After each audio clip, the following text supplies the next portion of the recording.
Hello बेटा party, कैसे हो बेटा आप सब लोग। इस वीडियो में हम हिस्ट्री के चैप्टर जो है नेक्स्ट हैं वो करने वाले हैं, ठीक है। तो आप ध्यान से देखिएगा। 7th और 8th चैप्टर हम इसमें करेंगे। और जो ये ऑब्जेक्टिव टाइप क्वेश्चंस हैं यहाँ से आपके ऑप्शन वाले क्वेश्चंस बनेंगे और बाकी के लॉन्ग क्वेश्चंस, ठीक है। एक चीज़ जो मैं आप लोगों को हमेशा बोलती हूँ कि हिस्ट्री को आपने कभी भी रट के नहीं करना है। हिस्ट्री एक ऐसा सब्जेक्ट है जिसको आपको सिर्फ पढ़ना है, ठीक है ना। आप पढ़ेंगे और जितना हो सकता है आप इसको समझेंगे कि हाँ ये इस तरीके से हो सकता है। अदरवाइज़ इसमें जो है आप लोगों को फिर काफ़ी प्रॉब्लम जो है वो देखनी पड़ती है, ठीक है। सिर्फ पढ़ना है और उसके बाद जो क्वेश्चन आता है आपको उसको बना बना के लिख देना है। तो कौन कौन से क्वेश्चंस हैं इसमें अगर हम देखें तो देखिए ये सारे के सारे आपके पास शॉर्ट क्वेश्चंस हैं। ऑब्जेक्टिव टाइप क्वेश्चंस आपको सारे देखने के लिए मिलेंगे, ठीक है। ओके, ये देखिए। इसके बाद में ये सारे के सारे ऑब्जेक्टिव क्वेश्चंस हैं और यहाँ से आपके वन लाइनर क्वेश्चन शुरू हो जाते हैं, ठीक है। ये सारे आपके पास वन लाइनर क्वेश्चन है। उपनिवेशवाद से किस व्यवस्था को जन्म दिया, एक्सेट्रा। ये देखिए ये सारे के सारे, ठीक है। आप इसको वीडियो को धीरे करके आप इन क्वेश्चंस को रीडिंग कर सकते हैं और पढ़ सकते हैं। मैं पूरा पढ़ना शुरू करूँगी तो वीडियो बहुत लंबी हो जाएगी। फिर उसके बाद ये फिलअप्स आ जाते हैं। फिलअप्स को आपको छोड़ना नहीं है। इनके आंसर्स जो हैं वो भी आपको नीचे लिखे हुए दिख जाएंगे, ठीक है। ये देखिए, ओके। उसके बाद वेरी शॉर्ट आंसर्स हैं। वेरी शॉर्ट में भी आपको किसी को नहीं छोड़ना है। लॉन्ग क्वेश्चंस हैं सिर्फ जिनको आपको पढ़ना होता है, क्योंकि हिस्ट्री के लॉन्ग क्वेश्चंस जो हैं वो बहुत ज़्यादा लंबे होते हैं, ओके। ये देखिए, ठीक है। ये देखो, short answers, very short answers, ये छोड़ने नहीं है आप लोगों को, ये सारे करने हैं। साम्राज्यवाद की कोई 5 विशेषताएं, अफ्रीका में साम्राज्यवाद आरंभ होने के कारण। ये देखिए ये सारे क्वेश्चंस इतने बड़े नहीं हैं तो इनको आपको सबको रीडिंग करनी है, सबको पढ़ना है। साम्राज्यवाद व उपनिवेशवाद में अंतर, ठीक है। ये सेम आ गया, सेम पेज दोबारा। फिर ये देखिए ये लॉन्ग आंसर्स आ जाते हैं। लॉन्ग आंसर्स के अंदर आप लोगों को यहाँ पर देखिए 2 महायुद्धों के बीच के वर्षों में एशिया तथा अफ्रीका के उपनिवेशों के लोगों में राष्ट्रीय जागृति के कारणों का वर्णन करना है। औद्योगिक क्रांति के कारण साम्राज्यवाद का उदय क्यों हुआ। आपको इनमें जो क्या करना होता है ना, इनमें जो आपको पॉइंट्स है ना बेटा, इनमें ध्यान रखना होता है। पॉइंट्स का ध्यान रखना होता है। पॉइंट्स के ही आपको मार्क्स मिलते हैं। अंदर आप जो मर्जी खिचड़ी पका दो, एग्जामिनर पढ़ता नहीं है, ठीक है। ये देखिए, ठीक है।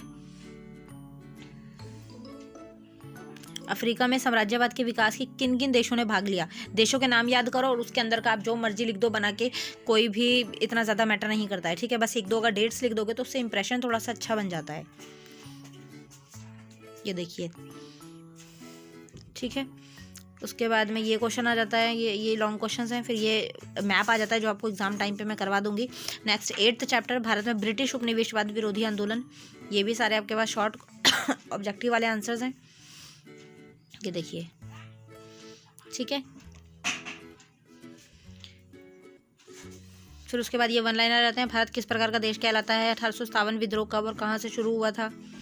नील की मांग विशेष रूप से किस देश में की थी, ठीक है। ये देखिए,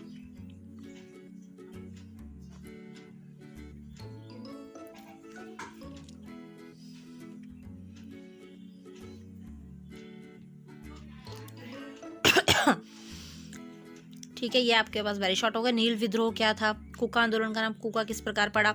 ये जो बेस क्वेश्चंस होते हैं ना, ये आपको सारे करने हैं, ठीक है ना।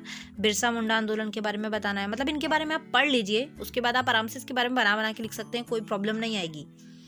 और अगर डर लगता है, कुछ नहीं समझ आता है, तो आप कमेंट कीजिए, टेलीग्राम पर आइए, डिस्क्रिप्शन में आपको लिंक मिल जाएगा। गदार आंदोलन का क्या प्रभाव पड़ा। गांधी इरविन समझौता क्या था, ये भी इंपॉर्टेंट क्वेश्चन है, ठीक है। ये देखिए, ओके। असहयोग आंदोलन स्थगित क्यों किया गया था। सविनय अवज्ञा आंदोलन से क्या अभिप्राय है। ये सारे क्वेश्चंस जो हैं वो इंपॉर्टेंट हैं बेटा। शॉर्ट आंसर्स जो हैं ये, बाल गंगाधर तिलक पर नोट लिखना। अभी देखिए कितना बड़ा आंसर है, लेकिन आप बाल गंगाधर जी के बारे में कुछ बातें याद कर लीजिए, फिर उसके अंदर आप बना बना के जो मर्जी लिख दीजिए, कोई मैटर नहीं करता है, ठीक है। काकोरी की घटना, ये भी इंपॉर्टेंट है, इसको भी पढ़ना है। शाही नौसेना के आंदोलन पर चर्चा, साइमन कमीशन के विरोध पर। ऐसे क्वेश्चंस होते हैं ये कि स्टोरी बेस, आपको इसके बारे में कुछ पता है, आप आराम से बना बना के लिख दीजिए। ये देखिए,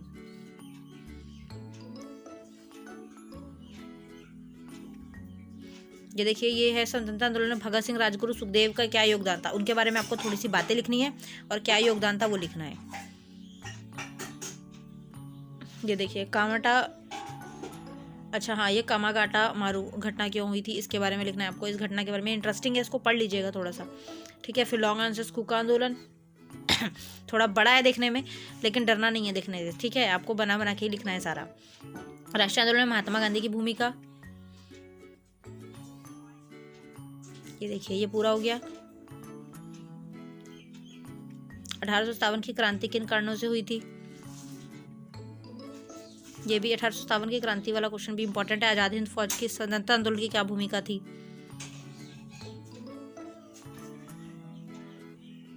महात्मा गांधी के आंदोलन का वर्णन, क्या क्या कौन कौन से आंदोलन थे, असहयोग आंदोलन, सविनय अवज्ञा आंदोलन, भारत छोड़ो आंदोलन, ये सारे, ठीक है।